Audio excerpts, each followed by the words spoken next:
दो या दो से अधिक घटनाओं का संयोगवश या आश्चर्यजनक रूप से एक साथ घटित होना संयोग या कोइंसिडेंस कहा जाता है। कभी दो लोगों का एक साथ एक समय पर एक ही जगह मिल जाना। ऐसे ही बहुत से छोटे मोटे कोइंसिडेंसेस को हम ज़्यादा दिनों तक याद नहीं रखते, लेकिन कुछ बड़ा संयोग होता है तो हम सरप्राइज हो जाते हैं। मगर आज हम कुछ ऐसे कोइंसिडेंसेस आपको बताने के लिए लाए हैं जिन्हें देखकर एक बार तो आप कहेंगे ऐसा कैसे हो सकता है, मगर जब आप सोचेंगे तो आपके दिमाग का मैथ्स गड़बड़ हो जाएगा।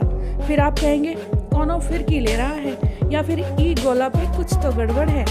दोस्तों, दुनिया में ऐसे ऐसे संयोग हुए हैं जिन पर विश्वास करना काफ़ी मुश्किल है, मगर कई बार ऐसा कुछ होता है जब हमारी बुद्धि से परे हो जाता है, जिस पर विश्वास करना काफ़ी मुश्किल होता है। दोस्तों, वीडियो को पूरा ज़रूर देखिएगा, क्योंकि हम बता रहे हैं कुछ ऐसे कोइंसिडेंसेस जिन्हें सुनकर आप दांतों तले उंगलियां दबा लेंगे।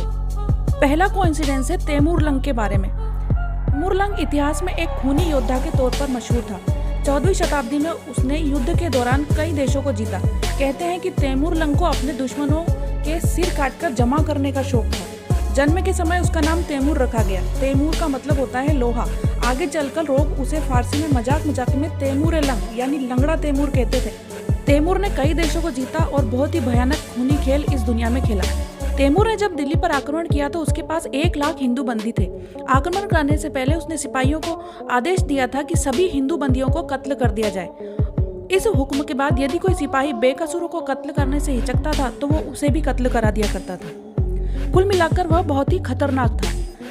14वीं शताब्दी का विजेता और चंगेज खान का वंशज, उसने बड़ी मात्रा में यूरोप पर भी विजय प्राप्त की थी। सोवियत पुरातत्वविदों ने जब उसकी कब्र को ढूंढा और पाया कि उसके शिलालेख पर कुछ लिखा हुआ है।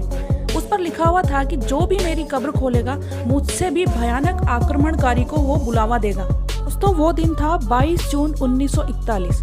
उस दिन यूएसएसआर पर नाजियों का आक्रमण हो गया और हिटलर की तानाशाही वहां पर शुरू हो गई। दोस्तों, ऐसा कैसे हो सकता है कि जिस वक्त उन्होंने शिलालेख को पढ़ा उसी वक्त उस देश पर हिटलर का आक्रमण हो गया?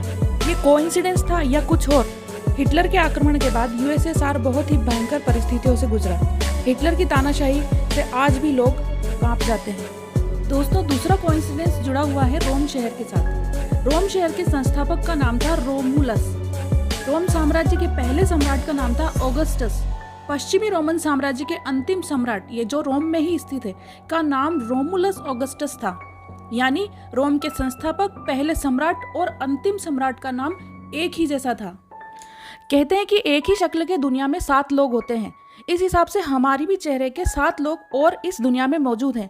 ऐसा ही कुछ हुआ था इटली के राजा के साथ। इटली के राजा का नाम था अम्बर्टो। 28 जुलाई 19 को राजा अम्बर्टो डिनर करने के लिए एक रेस्टोरेंट में गए। रेस्टोरेंट के मालिक का नाम था अम्बर्टो, जिसने ऑर्डर लिया था। उन्होंने देखा कि वह बिल्कुल उनके जैसा ही लग रहा है, इसलिए उन्होंने शाम को उससे बात करने का निर्णय किया। दोनों साथ में बैठे तो कई बात और खुली, जैसे वे दोनों 14 मार्च 1844 को पैदा हुए थे। उन दोनों ने उसी दिन मार्गरेटा नाम की महिलाओं से शादी की थी। जिस दिन राजा का राज्याभिषेक हुआ उसी दिन रेस्टोरेंट के मालिक ने रेस्टोरेंट खोला था। अगले दिन राजा को पता चला कि रेस्टोरेंट के मालिक अम्बर्टो की आज सुबह एक रहस्यमयी शूटिंग में मौत हो गई। जैसे ही राजा ने अपने मित्र से इस बारे में बात की, राजा की भीड़ में एक व्यक्ति द्वारा हत्या कर दी गई। यानी दोनों अम्बर्टो एक साथ खत्म हो गए। ऐसा कैसे हो सकता है? उनके जीवन का हर कोइंसिडेंस एक जैसा था। दोस्तों, अगले कोइंसिडेंस को ध्यान से सुनिएगा। 1660 में डोवर में एक जहाज डूब गया और केवल एक ही व्यक्ति बचा, नाम था ह्यूग विलियम्स। फिर 1767 में डोवर में एक और जहाज डूब गया, केवल एक ही व्यक्ति बचा, उसका नाम था ह्यूग विलियम्स। 1820 में फिर एक जहाज टेम्स नदी में डूब गया और केवल एक ही व्यक्ति बचा, नाम था ह्यूग विलियम्स। फिर 1940 में एक जहाज एक जर्मन खदान से जा टकराया, यह डूब गया और केवल 2 व्यक्ति बचे। उनमें से एक आदमी था और एक उसका भतीजा, और दोनों का नाम था ह्यूग विलियम्स। मतलब बार बार अलग आदमी बच रहे थे, लेकिन नाम सबका एक ही था। अगला संयोग है एक महिला के बारे में, जिसे आप या तो बहुत भाग्यशाली कहेंगे या फिर बहुत मनहूस, ये आपकी इच्छा। ये महिला जब ओलंपिक जहाज में थी तब वह हॉक जहाज से टकरा गया। ये जब टाइटैनिक में थी तो टाइटैनिक एक हिमखंड से टकरा गया। ये जब ब्रिटानिका शिप में थी तब वह शिप एक खदान से जा टकराया। वह तीनों एक ही क्लास के जहाज थे और उनका डिजाइन भी लगभग एक जैसा था और वह हर बार बच गई, लेकिन शिप्स बुरी तरह से क्षतिग्रस्त हो गए। अगला कोइंसिडेंस है हिटलर के लिए। हिटलर नेपोलियन के ठीक 129 साल बाद पैदा हुआ। हिटलर को नेपोलियन के ठीक 129 साल बाद ही सत्ता मिली। हिटलर ने नेपोलियन के ठीक 129 साल बाद रूस पे हमला किया।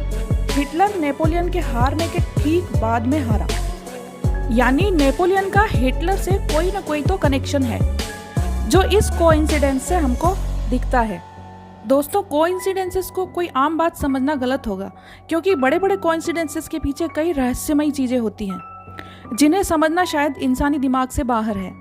आपको इन कोइंसिडेंसेस में से सबसे ज़्यादा सरप्राइजिंग कोइंसिडेंस कौन सा लगा, कमेंट करके ज़रूर बताइएगा।